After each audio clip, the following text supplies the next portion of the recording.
आप कभी ना भूलें। अब दूसरे मार्ग की चर्चा करते हैं। MBBS in Russia, China, Ukraine, Kazakhstan, ये सारे जो ईस्टर्न यूरोपियन कंट्रीज है, उसके बारे में भी हमने एक वीडियो बनाया है आपके इजी विजुअलाइजेशन के लिए। ये मार्ग तो एमबीबीएस इन इंडिया से भी ज्यादा कठिन है और काफी लंबा भी है। इसमें आपको बहुत बड़ी परिक्रमा करनी है और ये मार्ग में आपको कांटे स्वयं निकालने हैं। इस मार्ग में आपको बहुत कांटे मिलेंगे और उसे आपको खुद ही साफ करने हैं। खुद ही ध्यान रखना है कि कांटा कहीं चुभ ना जाए और इसमें आप गिरोगे तो संभालने के लिए भी मिलना मुश्किल है किसी का। एक और बात मैं आपसे फिर से रिपीट कर दूं, इस मार्ग से भी लोग सक्सेसफुल बने हैं। ऐसा नहीं है कि इस मार्ग से आप सक्सेसफुल डॉक्टर नहीं बन पाओगे। बस एक ही रीजन है, एक ही बात है जो आपको ध्यान रखनी है, बहुत ही ज्यादा कठिन मार्ग है ये। इस मार्ग से सक्सेसफुल डॉक्टर बनना बहुत ज्यादा कठिन होगा। क्यों? उसके बारे में एक और हमारे YouTube के वीडियो से हम सुने, हम जाने।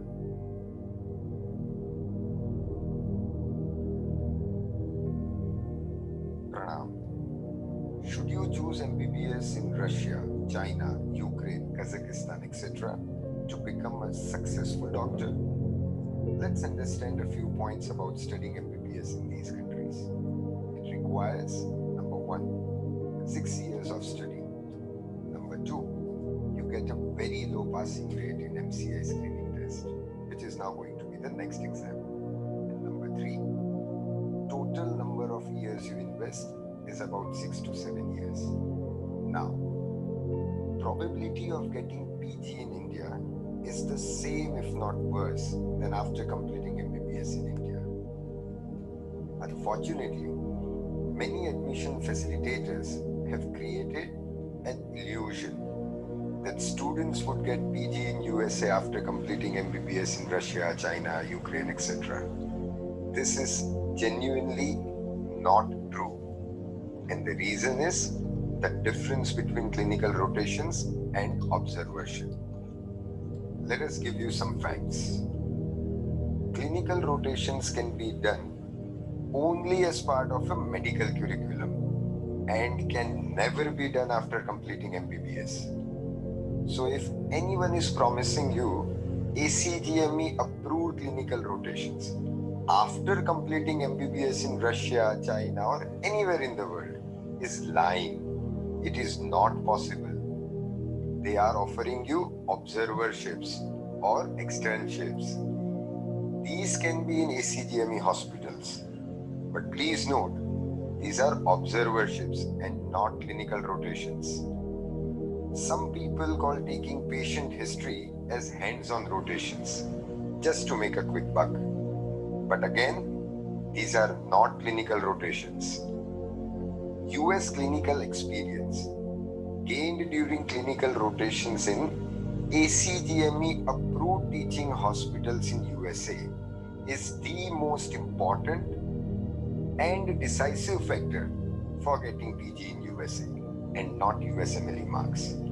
From 2022, USMLE Step 1 is just a pass or fail exam and students won't get 3-digit scores. If one student from 1,000 gets PG in USA after MBBS in Russia, China, Ukraine, etc., it's an exception. अपवाद है ये, rule या नियम नहीं. The fact is, odds are worse than getting PG in India after MBBS. Is it wise to base the most important decision of your life about your career and your future on such abysmal or dismal odds? And other than that, you should also consider cost of externship in USA, cost of living in USA, the time you have to invest, and what are your chances. MBBS in Russia, China, Ukraine, etc. does not give you a clear path for PG in USA. And very few students get PG in USA, that too after 1 to 2 years of struggle. So, do you? एक बात खास ध्यान रखें MBBS in Russia, Ukraine के लिए clinical rotations can be done only as part of a medical curriculum. ये कभी भी एमबीबीएस कंप्लीट करने के बाद नहीं हो सकते हैं, कभी भी नहीं हो सकते। और दूसरी बात, यूएस क्लिनिकल एक्सपीरियंस जो आपको एसीजीएमई अप्रूव टीचिंग हॉस्पिटल में क्लिनिकल रोटेशन करते दौरान जो मिलता है, उसी के बेसिस पर आपको यूएस में पीजी मिलता है। अब क्या डिफरेंस है क्लिनिकल रोटेशन और ऑब्जर्वरशिप में? कैसे हम इस कुछ धूर्त एजुकेशन कंसल्टेंट की बनाई हुई माया जाल में हम ना फंसे, उसकी चर्चा हम वेबिनार में आगे करेंगे। ये सबसे इंपॉर्टेंट पॉइंट है, याद रखिएगा। अब MBBS in Russia, China, Ukraine, ये सारी जगह से एमबीबीएस कंप्लीट करने के बाद प्रोस्पेक्ट्स क्या है? तो मैं आपसे एक निवेदन करना चाहता हूं, आप आपके शहर की कोई भी बड़ी प्राइवेट हॉस्पिटल में चले जाएं, वहां पर आईसीयू में जो डॉक्टर हो उससे आप बात करें। अगर उसने रशिया, चाइना, यूक्रेन से कंप्लीट किया है अपना एमबीबीएस, तो उनसे पूछे कि उनकी सैलरी क्या है। आपको आश्चर्य होगा कि उनको मंथली सैलरी भी नहीं मिलती है। ये डॉक्टर्स पर आवर पे काम करते हैं, उनकी पर आवर सैलरी होती है 150 से 300 रुपए। महीने का ये लोग 30,000 से 50,000 कमाते हैं। ये 6 साल वहां पे पढ़ाई करने के बाद भूल जाइए एक बार के वो लोग इस तरह की पढ़ाई करते हैं कि वापस इंडिया में आके इंडिया की एमसीआई स्क्रीनिंग टेस्ट पास नहीं कर पाते हैं।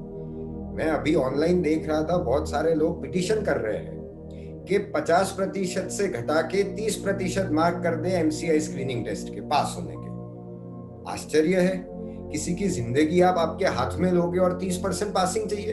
12वीं में 35% पासिंग है और इन डॉक्टरों को 30% पे पास होना है। यानी आप सोचिए कि आप ऐसे डॉक्टरों के पास गए मरीज बनके, तो 70% चांस है कि आपका तो हो गया कल्याण, राम नाम सत्य है। और इन लोगों को 50% नहीं आ रहे, 12 से 30% ये लोग पासिंग रेट आता है। ये भी भूल जाइए, ये करने के बाद भी ये आपका प्रोस्पेक्ट है। कुछ जो लोग घर में हाथ बटाते होंगे, कुछ हस्बैंड्स होंगे, उन लोगों को पता होगा कि एक प्लम्बर आता है, वो भी 150 से 200 रुपए लेके जाता है 15 मिनट के। एक बल्ब चेंज करने के लिए एक इलेक्ट्रिशियन 100 से 150 रुपए लेके जाता है, और ये डॉक्टरों को 150 से 300 रुपए मिलते हैं। 30,000 से 50,000 ऑन एन एवरेज कमाते हैं ये लोग। आगे और बढ़ते हैं। इंडिया में एमबीबीएस करने के बाद के जो डिस्मल ऑड्स है, वो तो हमने ऑलरेडी डिस्कस कर लिए। अब ये अबिस्मल ऑड्स आप देखिए कि आप रशिया, चाइना, यूक्रेन से एमबीबीएस करके वापस आए हो। ये जो इंडिया के स्टूडेंट से आप मिल गए हो, आप उनसे कंपीट करके आप पीजी की सीट लोगे। हमने ऑलरेडी देखा है 7,500 सीट्स है पीजी की क्लिनिकल ब्रांचेस में, और लोग है 2.5 से 3 लाख। 3 से 4 साल तक लोग प्रयत्न करते हैं, उसके बाद शायद किसी को मिलता है। और पीजी यूएस में मिलना ये तकरीबन नामुमकिन है, एक्सेप्शनल, बहुत ही कम लोगों को मिलेगा। 1000 में से 10,000 में से अगर एक को मिलता है तो इसे आप अपवाद मानिए, इसे आप नियम ना जाने, अपवाद मानिए आप। क्या आपको इस अपवाद में जाके आके इस पथ पे आगे बढ़ना है? गए हैं लोग, ऐसा नहीं है, पहुंचे हैं लोग, बिल्कुल पहुंचे हैं, बट वो 1000 में से एक पहुंचता है। और ये अपवाद में अगर आप आते तो आपको शायद इंडिया में एम्स में भी एडमिशन मिल जाता था। तो ये बहुत सोच समझ के इस पथ पर आगे बढ़े आप। फिर से मैं याद दिलाना चाहूंगा आपको, फंडामेंटल लॉजिक अब कैसा लग रहा है, कैसे ऑड्स लग रहे हैं? क्या इस मार्ग से आप सक्सेसफुल डॉक्टर बन पाओगे? क्या ये मार्ग है आपके लिए money, respect and social service के लिए? ये आप जरूर से सोचे, चिंतन करें, फिर आप आगे बढ़े।